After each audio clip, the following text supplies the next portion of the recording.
এখন একটি গুরুত্বপূর্ণ টপিক নিয়ে আলোচনা করব, যেটা রাজ্য ও কেন্দ্র সরকারের চাকরির পরীক্ষার জন্য খুবই গুরুত্বপূর্ণ। সেই সঙ্গে কলেজ ও স্কুলের ছাত্রছাত্রীদের কলেজ ও স্কুলের পাঠরত ছাত্রছাত্রীদের জন্য গুরুত্বপূর্ণ। ভারতের ইতিহাস থেকে আমরা জানব মগধের উত্থান ও হর্ষঙ্গ বংশ সম্পর্কে। আমরা জানি মগধের 4টি রাজবংশ রাজ্য করেছিল, তার ভিতরে আমরা হর্ষঙ্গ বংশের সঙ্গেই জানব। হর্ষঙ্গ, শিশুনাগ, নন্দ আর মৌর্য। তা আমাদের আজকে আলোচ্য বিষয় হচ্ছে মগধের উত্থান ও হর্ষঙ্গ বংশ। তো হর্ষঙ্গ বংশ, এখানে আমরা জানি যে বিভিন্ন জনপদ গড়ে উঠেছিল, আর এই জনপদগুলি থেকে লড়াই শুরু হয় খ্রিস্টপূর্ব 620-তে। লোহা আবিষ্কার হয়ে গেছে, মানুষের হাতে লৌহ চলে এসছে, লোহার অস্ত্রপাতি এসছে, এরপরে রাজ্য দখলের লড়াই শুরু। এবং এখানে 16টা মহাজনপদ আমরা জানি, যেটা বৌদ্ধ গ্রন্থ অঙ্গুত্তর নিকায়, জৈন গ্রন্থ ভগবতী সূত্র থেকে এবং হিন্দুদের পুরাণ থেকে জানতে পারি। উত্তরতম মহাজনপদ কম্বোজ, পশ্চিমতম মহাজনপদ গান্ধার, পূর্বতম মহাজনপদ অঙ্গ। এ হচ্ছে উত্তর, পশ্চিম, পূর্ব আর দক্ষিণতম একমাত্র দক্ষিণ ভারতের মহাজনপদ হচ্ছে অশোক।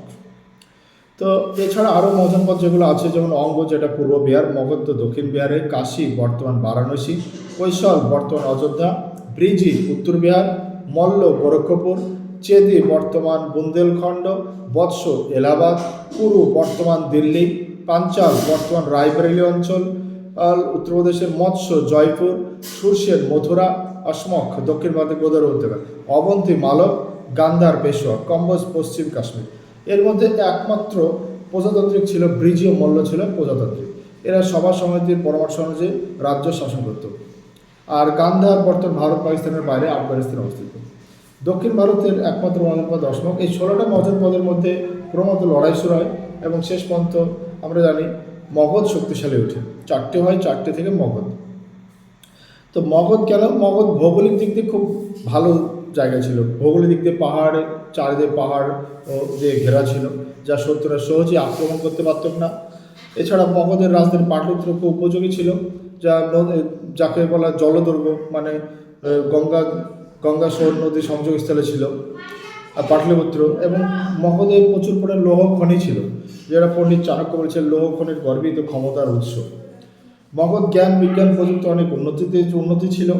মগধ অরুণাচল প্রদেশে প্রচুর হাতি পাওয়া যেত, যার ফলে হস্তি বাহিনী সহজেই তৈরি করা যেত, হস্তি বাহিনী।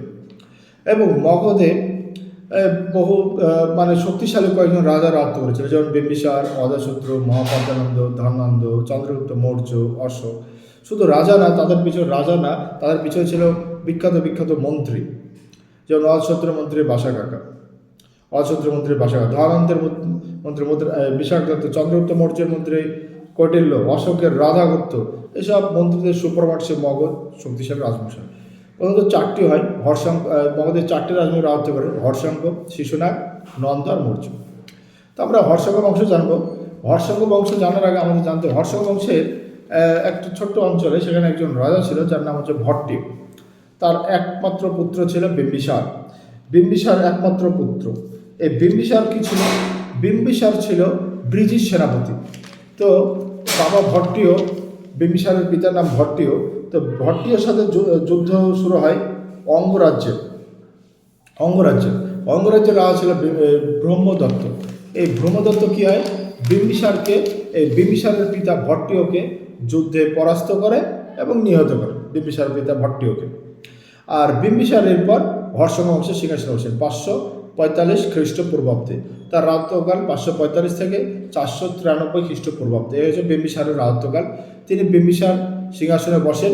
বিম্বিসারের হাত ধরেই মগধের রাজনৈতিক উত্থান। কিন্তু সিংহাসনে বসেই সে বাবার হত্যার প্রতিশোধ নিতে যায়নি।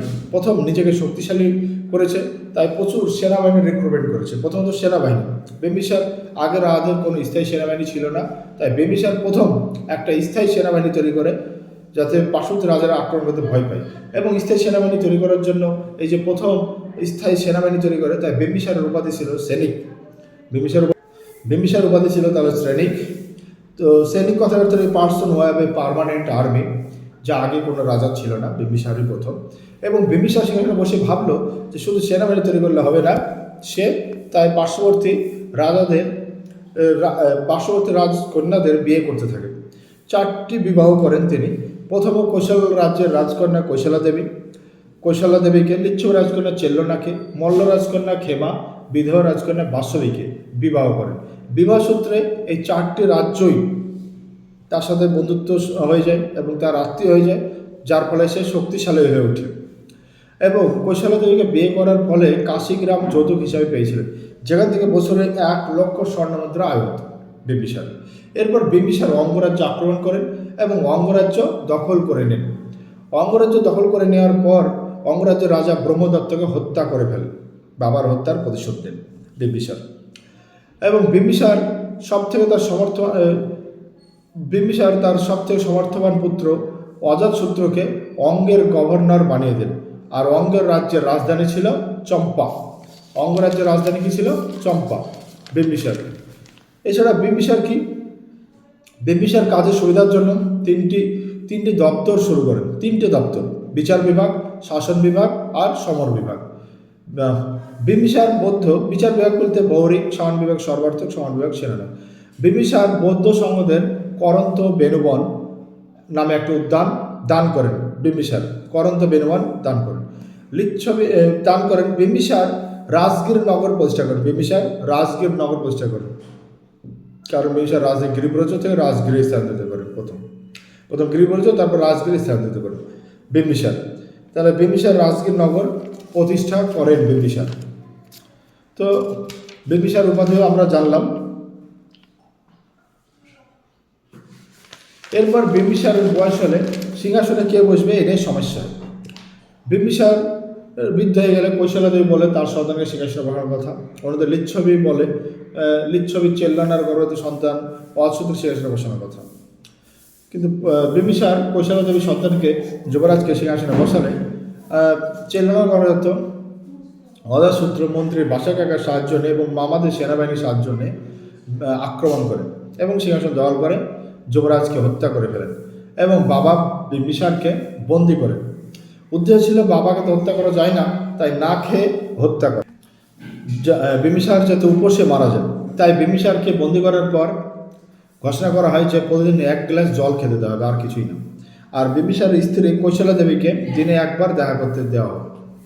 তো এই শর্তে কৈশল্যা দেবী যখন বিম্বিসারের সাথে দেখা করতে যেত তার স্বামীর সাথে,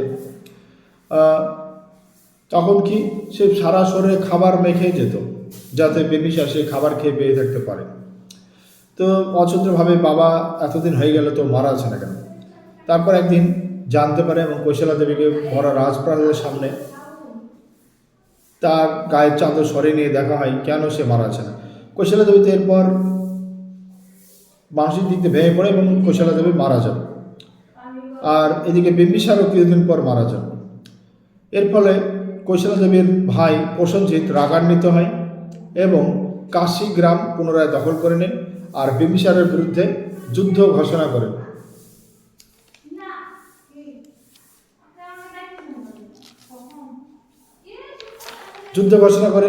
এরপর তার বাবা অনাহারে জেলে যখন মারা গেল এবং যুদ্ধ ঘোষণা এবং অজাতশত্রু রাগান্বিত হয়েছে, যেহেতু কাশীগ্রাম থেকে এত টাকা ইনকাম, তো অজাতশত্রু তখন রাগান্বিত যখন কাশী আক্রমণ করে প্রসেনজিতের রাজ্য কৈশল আক্রমণ করার টার্গেট নেয়, তখনই বাসা কাকা তাকে আক্রমণ করতে না দিয়ে পারস্পরিক আলোচনার মাধ্যমে সমস্যার সমাধান করা হতো এবং অজাতশত্রুর কাছে যায়, প্রসেনজিতের কাছে যায় এবং তাকে বলে, এবং যেহেতু তারা মারা গেছে, ভুল তো করে ফেলেছে, বিভিন্নভাবে মন্ত্রী কূটনীতিক বুদ্ধির সাহায্যে প্রসেনজিতের মেয়ে ভাজিরার সাথে অজাতশত্রুর বিবাহ দিয়ে দেন। এর ফলে দুটো রাজ্যের সম্পর্ক ভালো হয়ে যায়। আবার অজাতশত্রু কাশীগ্রাম যৌতুক হিসাবে পেয়ে যান বাবার গ্রাম। এখান থেকে 1,00,000 স্বর্ণমুদ্রা তো ইনকাম হতো। কি অজাতশত্রু সিংহাসনে বসেই কিন্তু কয়েকটা সেনাবাহিনী শক্তিশালী করেছিল, যেমন হস্তি বাহিনী তৈরি করেছিল। অরুণাচল প্রদেশের যে কাছাকাছি জঙ্গল থেকে হাতি শিকার করে তিনি সেনাবাহিনীতে হাতি রেকমেন্ড করেন। হাতি ধরার পথে যা বলে কুনকি হাতি। তো অজাতশত্রু উপাধি ছিল কুনিক। অজাতশত্রু কুনিক উপাধি গ্রহণ করেছিলেন আর বিম্বিসারের সৈনিক উপাধি। আর রথমুসল ও মহাশিলা কণ্টক নামে দুটো নতুন যুদ্ধের নিউ ইকুইপমেন্ট নিয়ে এসেছিল, মহাশিলা কণ্টক ও রথমুসল। এর ফলে বিম্বিসার অনেক শক্তিশালী, কামানের পূর্বপুরুষ বলা হয় এই অজাতশত্রু আর রথমুসল মহাশিলা কণ্টককে। আর একে বলা হয় কামানের পূর্বপুরুষ বলা হয়। অজসূত্রের রাজধানী ছিল রাজগৃহে। আগে মগধের রাজধানী প্রথম ছিল গিরিব্রজ। গিরিব্রজে রাজগৃহ নগর বিম্বিসার প্রতিষ্ঠা করেছিল, সেখানে অজসূত্রের রাজধানী হয়। এবং অজসূত্র গঙ্গা সোন নদীর মধ্যবর্তী একটা পাটওয়ালি গ্রাম বেছে নেন, সেখানে একটা সেনা ছাউনি তৈরি করেন, পাটওয়ালি গ্রাম, যেটা পরবর্তীকালে পাটলিপুত্র হবে, যেটা অজসূত্র পুত্র উদয়ন এই নগরের নাম দেবেন পাটলিপুত্র, অর্থাৎ পাটলিপুত্র নগরের প্রতিষ্ঠাতা উদয়ন বা উদয়ভদ্র। তো এখান থেকে সেনাবাহিনী দেখাশোনা করা খুব সুবিধা হতো অজসূত্রর, মানে পার্শ্ববর্তী অঞ্চলগুলো দেখাশোনা করা। এবং অজসূত্রের বিমাতা মানে ভাইগুলো তো পালিয়ে গিয়েছিল, মানে বিমাতার সৎ ভাই যাকে বলছে, বিমাতার পুত্র মানে তার বাবারই সন্তান। তো অজসূত্রের সময় 483 BC-তে বৌদ্ধ সঙ্গীত হয় রাজগৃহে। অজসূত্রের সময় প্রথম 483 BC-তে রাজগৃহে বৌদ্ধ সঙ্গীত হয়েছিল অজসূত্রের সময়। অজসূত্র প্রথমে বৌদ্ধ বিদ্যায় থাকলেও পরে বৌদ্ধ ধর্মের প্রতি অনুরাগী হয়েছিলেন। অজসময় গৌতম বুদ্ধ মহাবীর দুজনেই জীবিত ছিলেন এবং তার সময় দেহত্যাগ করেন। অজসূত্র তো রাজত্বকাল ছিল 493 থেকে 462 খ্রিস্টপূর্বাব্দ। অজসূত্র রাজত্বকাল 493 থেকে 462 খ্রিস্টপূর্বাব্দে অজসূত্র রাজত্বকাল ছিল। অজসূত্রর ভাইরা যে আশ্রয় নিয়েছিল তার মামার বাড়ি লিচ্ছবিরাজ চেতকের কাছে, তো সে তার মামাদের বিরুদ্ধে যুদ্ধ ঘোষণা করেন বৈমাত্র ভ্রাতাদের আশ্রয়দানের অভিযোগে। আসলে তা না, আসলে তার মামাদের একটা গঙ্গা নদীর উপর একটা বন্দর ছিল, সেটা দখল করার জন্য এই যুদ্ধ হয়।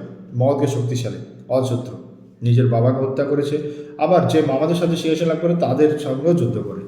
এরপর অজসূত্রের বিরুদ্ধে রাগান্বিত হয়ে প্রায় 9টা লিচ্ছবি, 9টা মল্ল, 18টা কাশী কৈশল ঐক্যবদ্ধ 16 বছর ধরে অজসূত্রের বিরুদ্ধে যুদ্ধ করে।